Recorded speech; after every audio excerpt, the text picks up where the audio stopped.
Salam, hər vaxtınız xeyir, gözəl izləyicilər. Düyü salatı hazırlayıram. 7 yumurtadır, qozdur, hardasa 200 qram. 7 dənə kök idi, tyorkadan keçirmişəm, yumurtanın da kökü də.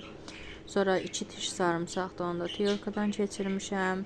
2 stəkan 200 ml ölçü düyü idi. Düyünü necə aş üçün bişirirsiniz, aş üzərinə qoyursunuz, suyu çəkilir. Bunu da mən elə elədim. Soyandan sonra da tavaya əlavə elədim. Döş ətidir 600 qram. Siz bol xoşunuza gəlirsə 700-800 qram da eləyə bilərsiniz. Onun heç bir ziyanı yoxdur. Mayonezimizi də göstərdim. Mayonez də ki, yəni bir banka gedir.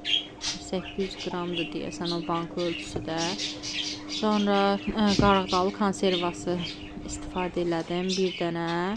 O da 475 qram idi. Bir də bir dənə qarğıdalı sütünü istifadə elədim.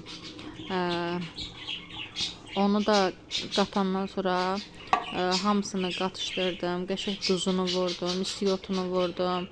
Zövqə görə istiyot da vura bilirsiniz. Bu da qarğıdalı. Sonra da tam versiyası. Zəhmət olmasa kanala abunə olun. Bəyən düyməsini basmağı unutmayın. Göz haqqınızı halal edin.